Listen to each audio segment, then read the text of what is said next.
What's going on, everybody? It's Deku the Artist here again to bring you guys a two-parter episode for our Ordeal review.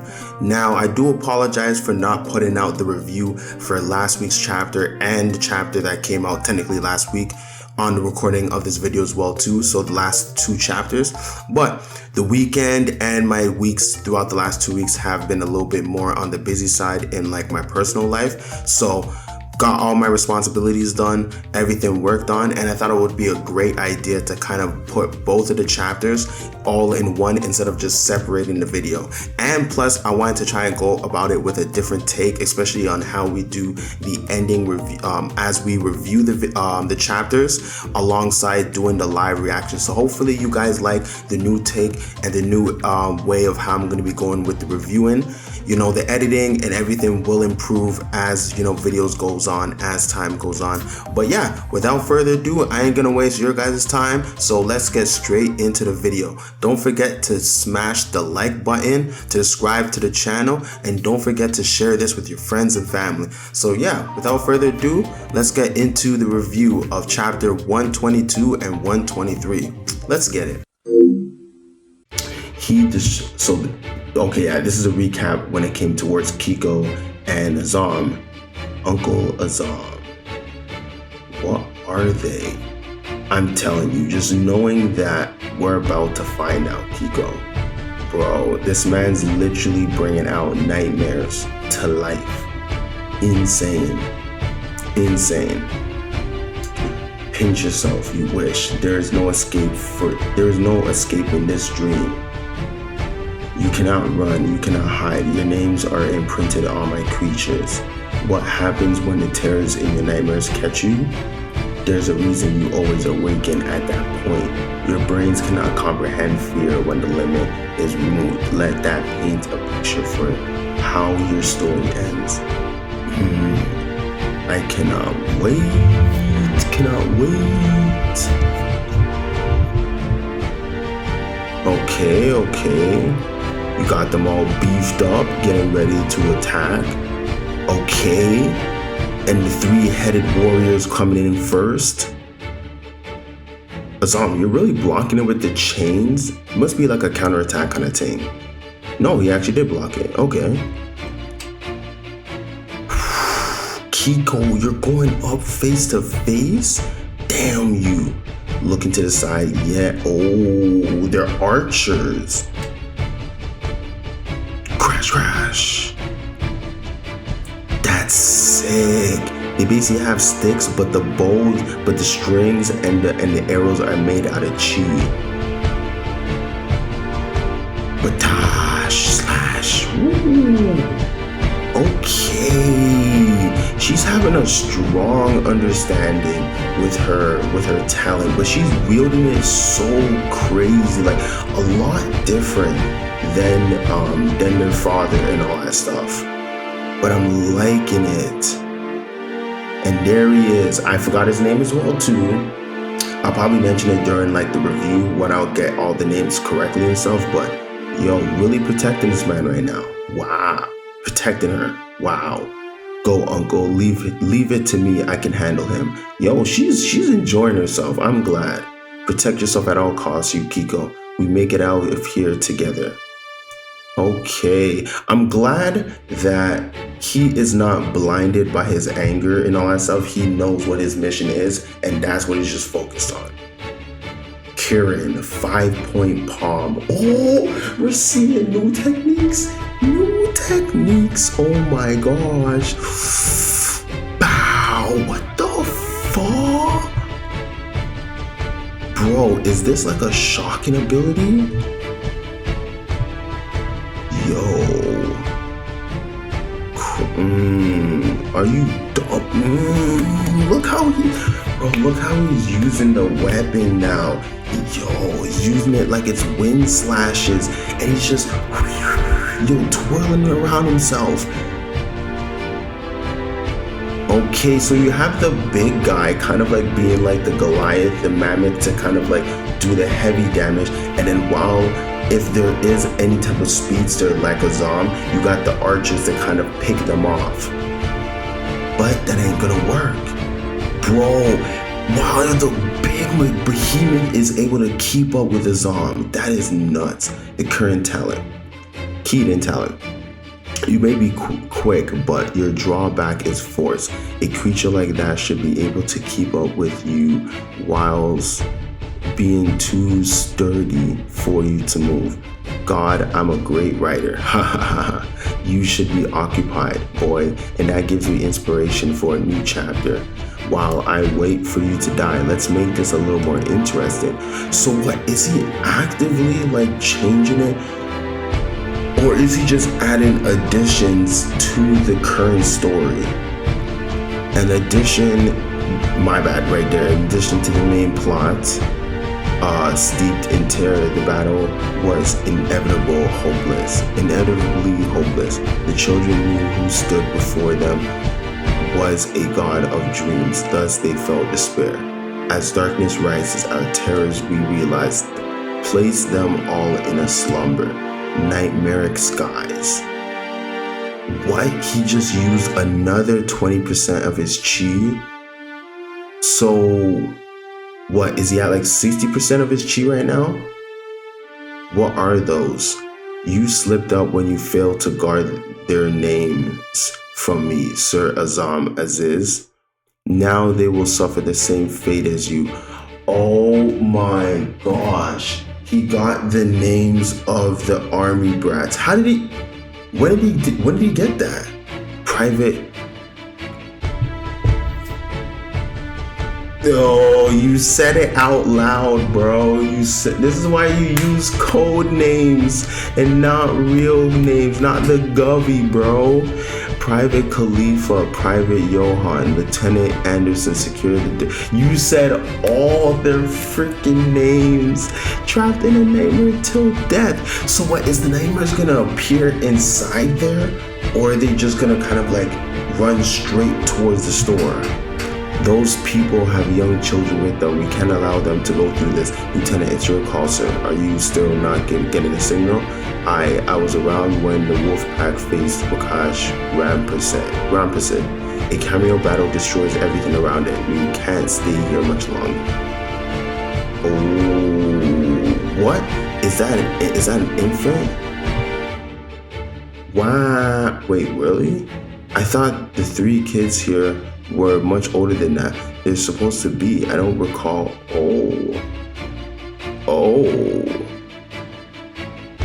What are these little creatures? Nightmare sounds indicate identical to human infants crying. Wow, that's creepy. That's freaking creepy. That's creepy. God damn, he's after us now. Keep those things outside. I'll try to connect to a satellite directly. Oh. So it's a whole bunch of these like monkey-like demons. This is Lieutenant Anderson requesting immediate evac. No! Uncle, the humans, they're under attack. What do I do?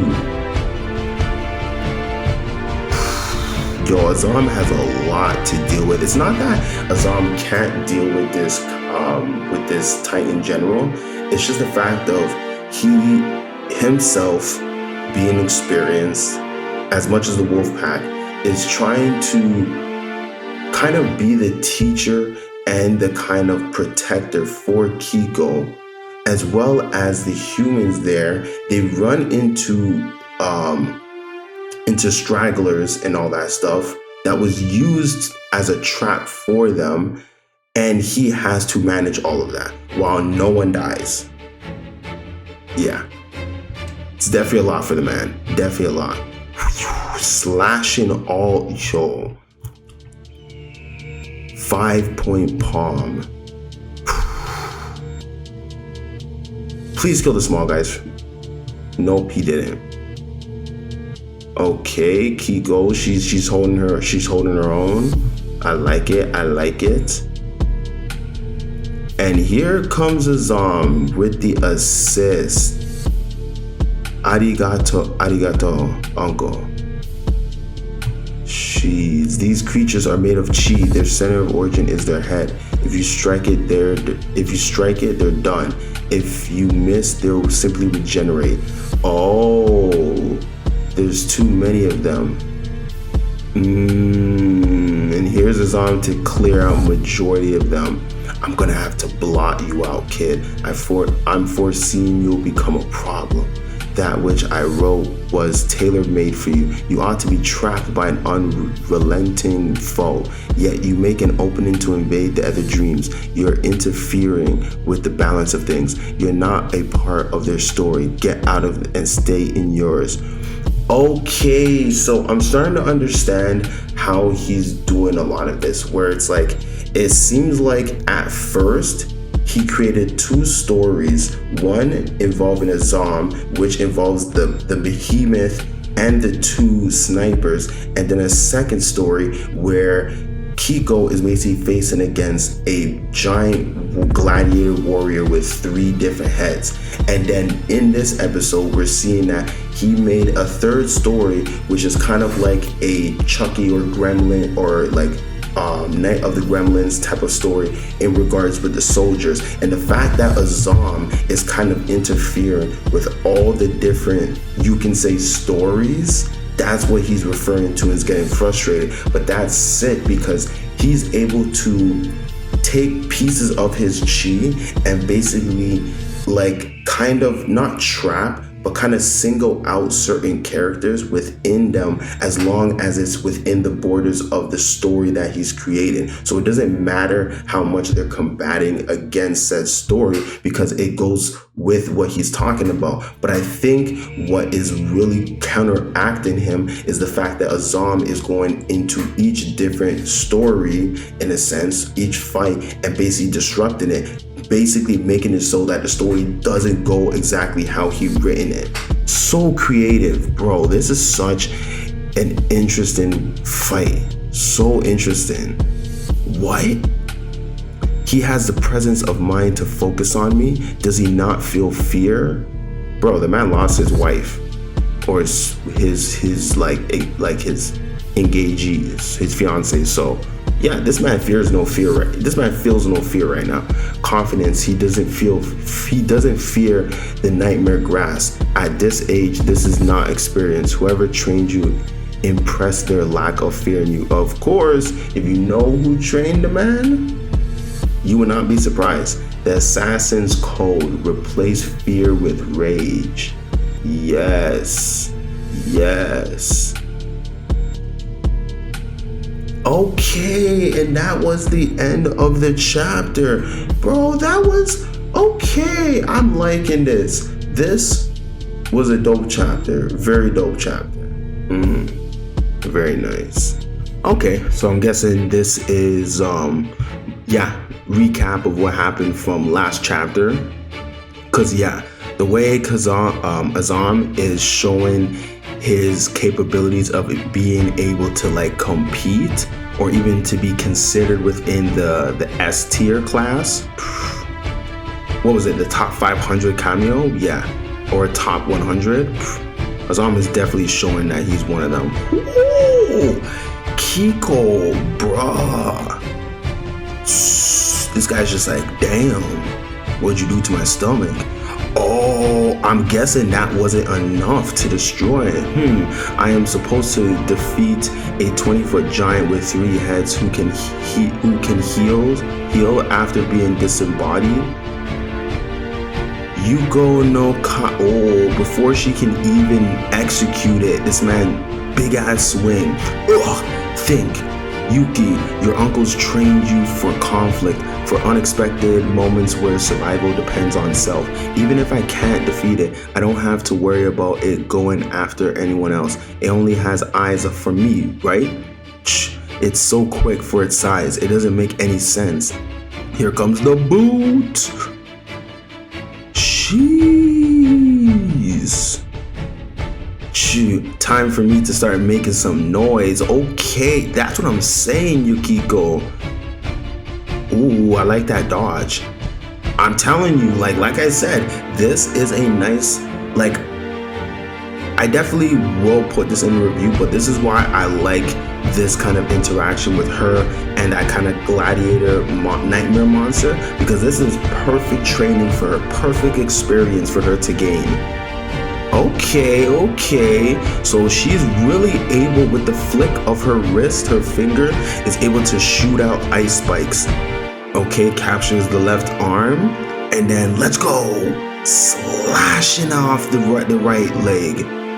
What if I can slow it down? Oh, slow it down. He doesn't give a fuck. Pain doesn't mean shit to this nightmare monster. You literally gotta put it in the ground.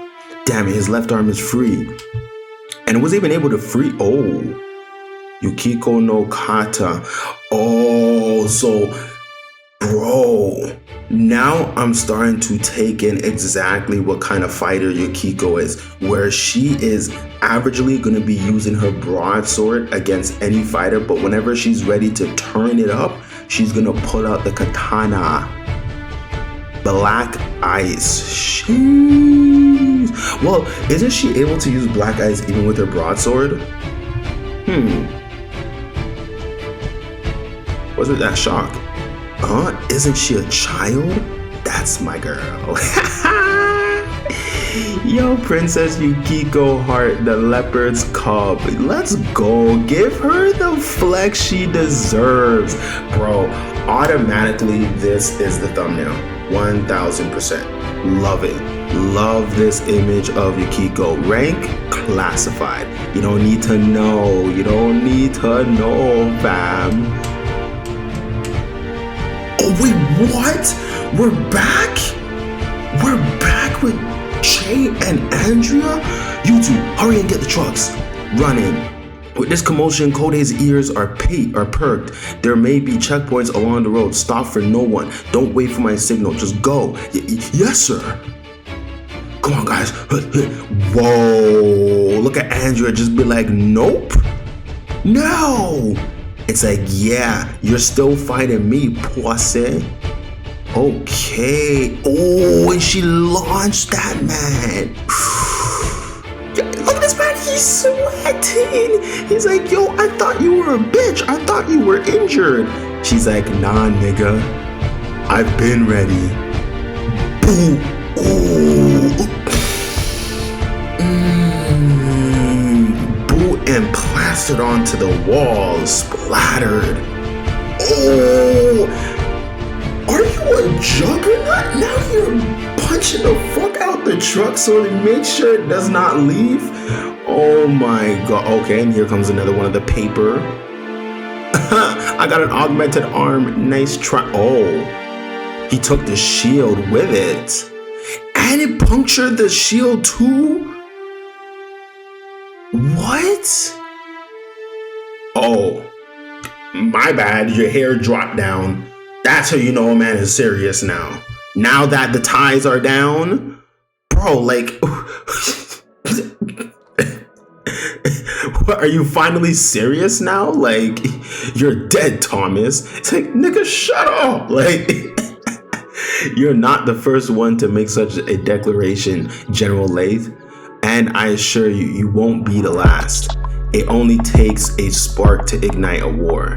Those that seek it aim to disguise their bloodlust, but that won't be sated by mere conflict. If your master Thanatos has his way, the flames of his war will raise entire cities. Our collective efforts to build and create as both human and cameo, his dream will see that they are all wiped out. That will include the very place you generals once called home, wherever that may be. Bro, she's taking off all the gears, bro. You sound terribly misguided, Madame Thomas. Bro, stop calling her Madame, just call her Miss. Like, you keep saying Madame is like calling her ma'am. You think we serve the Death Lord with hopes of protecting our homes? That his vision will save the communities that birthed us? On the contrary, we want it all ground to dust. Every Titan General is an outcast saved by Thanatos' will. And you will not succeed in breaking that loyalty. She's not here to break that loyalty. She's here to kick some ass. And this girl is stretching. Bro, this chapter has made it confirmed. Bro, she just needed to go outside and stretch her legs. This is her going outside and stretching some legs. Like, bro, I wondered why you hadn't covered your body in that liquid paper of yours. It seemed rather durable. Looks as though it flows flows within your body, from within your body. Kinesis type? I'm definitely pronouncing that wrong. I presume talents like that tend to be painful.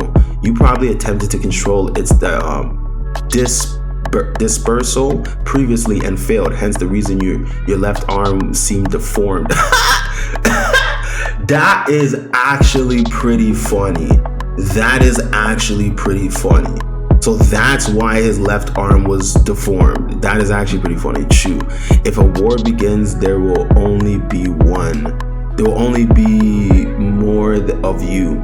Camels with astounding abilities denied the opportunity to fully master them, plunged into battle before truly understanding who you are or what brilliance your talent harbor. An entire generation's growth stunned, its beauty stolen, the time, peace, freedom, and will to study your gifts. Eviscerated. Wow, that's a new word. I definitely gotta look that up. Those after us will never have the chance. This is what your side fights for. And if you cannot see see the depravity in that, every last one of you are beyond salvation. Come.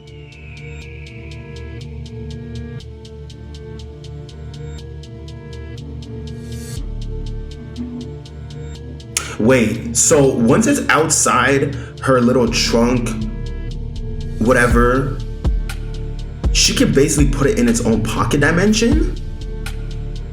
Like its own like shadow dimension or something? Like, cause I swear she had that on her back the entire time. Or I could be wrong. When did she put this away? Like,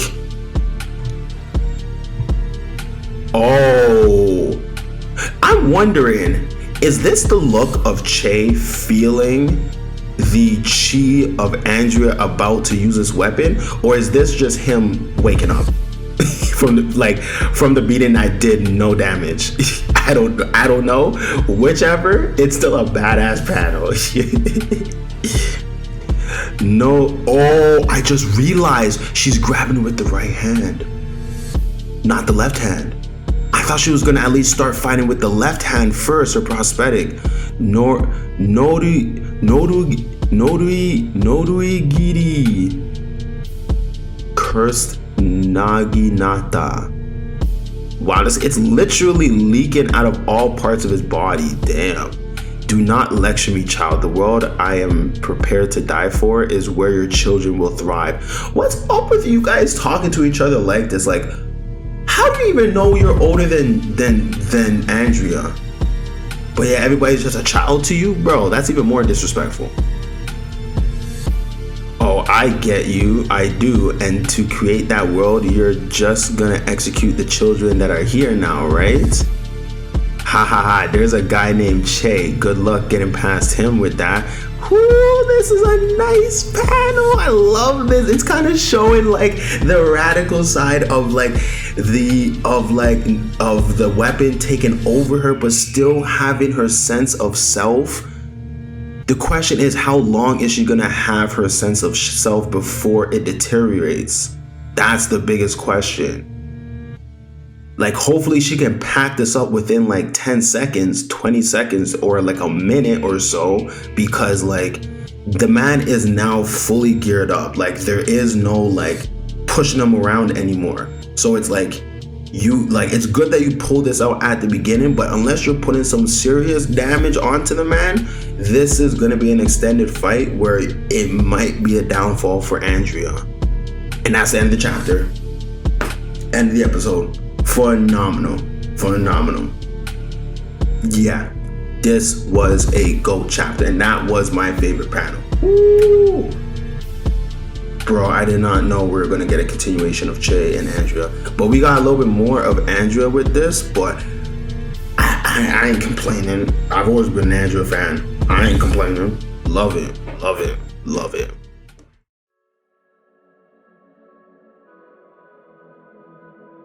So to get straight into the review, with episode 122, we at least got to see that this man thought it was going to be a great idea. Freddy Krueger thought it was going to be a great idea for him to separate both Azam and Kiko to have like their own little one-on-one fights. But it seems like the nightmares are tailored to both of them, at least a little bit more on the Azam side, where you do have the big mammoth to kind of like help with his speed. But if the mammoth type of nightmare is able to keep up with him, you got the two shorties, I like to call, on top of his back that create their own kind of chi arrows to kind of, pinpoint him if he ever does slow down. But we have seen in this chapter that Azam can keep up, at least with his speed. There is no slowing down in any shape or regards. But on top of that, we at least got to see that Kiko is able to hold her own. It didn't really show too much of the fighting in regards to her and the three-headed warrior and stuff, but we at least got to see her be able to throw in a few slash attacks with the help of Hisame and whatnot, as well as Azam coming in to withhold one of the arms so that she can add a critical blow. But we also got to see Azam also flex as well too. The man shown us a new technique called Kirin 5-point palm, and it definitely seems like a technique that kind of pierces the body and actually like shocks or like sounds like a shockwave or whatnot into their kind of like chi pool and stuff to kind of like nullify them for a bit. But at least we see that the mammoth is able to keep up with Azam, but Azam is not really stressing. He's just making sure he is there, trying to be like the big brother for everything. We even got to see as well too with Freddy Krueger how he released a third nightmare, but it was in relation towards the soldiers because, stupidly enough, he basically overheard Azam calling out all the other lieutenants and the other soldiers' names. So that's how he was able to implement them into the third story, which created these kind of like small little gremlins to go after them. But as we've seen, Azam, no matter what is going on the battlefield, his awareness is so well done. He's able to get to point A, point B, and point C to help them out, defeat a couple of the gremlins, and as well to end off the episode with almost taking off Freddy Krueger's head. Like, it really has shown that time period that he spent with the 4th ranked god tier Abijah has really shown the assassin aspect of what he possibly learned, as well as certain techniques, because we've seen him using that weapon that he was gifted by Abijah that used to belong to the original Kirin user. He is utilizing that like it's literally part of his body, and he's just using it kind of like nunchucks. It's just phenomenal. Now, leading into episode 123, we get a continuation of Kiko's fight and seeing how this warrior is really putting up the smoke, putting up the pressure onto Kiko. So at least this is getting her to think of fighting and to broaden her horizon in regards to fighting, certain characters, because what she's facing right now is basically an exact similar characteristic towards her with the broadsword, which is why, at least for her, even though she was using certain techniques to kind of slow him down, it wasn't really working because his regeneration was way too fast. So instead, she took out the black katana so that she can do the black ice technique. Super fire. It was just straight fire. But that was kind of like the initial beginning of the episode, but leading from the middle to the end kind of goes back into the other situation with Andrea and Laith. So we get to see at least what was going on during when Che and the next man were fighting, having their battles around the city. Andrea was making sure that she was incapacitating the two soldiers that was with Laith and the other guy and stuff, so that they can't drive off. This girl even punts the front of the truck, so there is no vehicle that can pull the supplies inside. It's like, bro.